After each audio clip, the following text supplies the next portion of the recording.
तिजोड़िया छम छम तोहर पैजनिया के छन छन।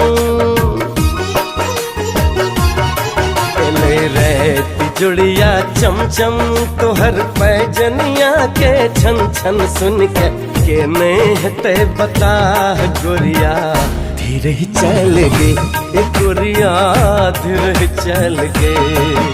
रे तिजोड़िया चम चम तोहर पैजनिया के छन छन सुन के नहीं ते बता गोरिया धीरे ही चल गे ए गोरिया धीरे ही चल गे।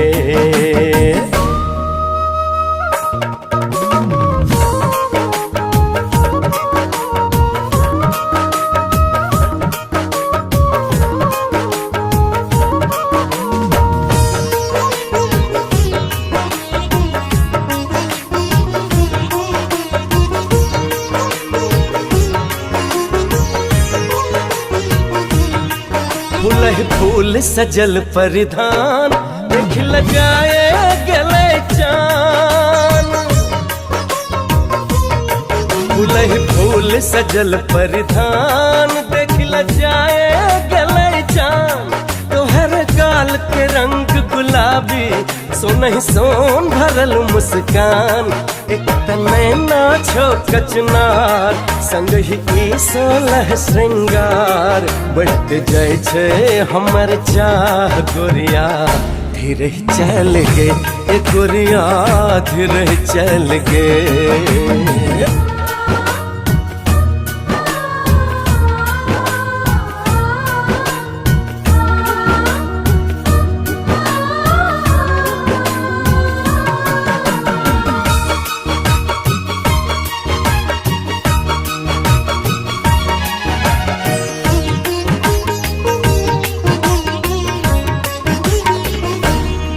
एखन यौवन छौ भरपूर क्या घमंडे भेले चूर।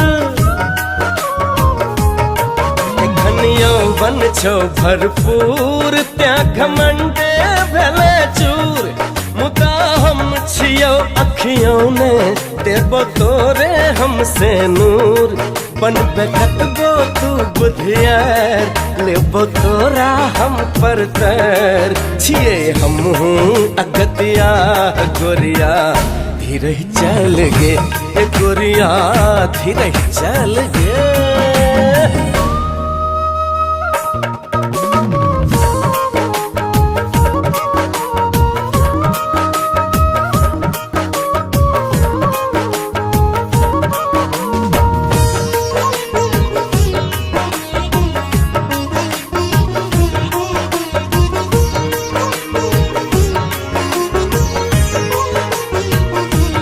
चढ़लो केहन तोरा रंग देखी दुनिया भेले दंग। ओ चढ़लो केहन तोरा रंग देखी दुनिया भेले दंग। एना चाल न तू अगरा के एते बड़ बड़ छे दबंग।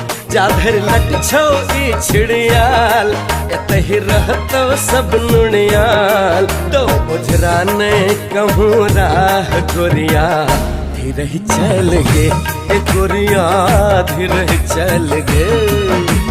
रे तिजोड़िया चम चम तोहर पैजनिया के छन छन सुन के नहीं ते बता गोरिया धीरे ही चल गे ए गोरिया धीरे ही चल गे।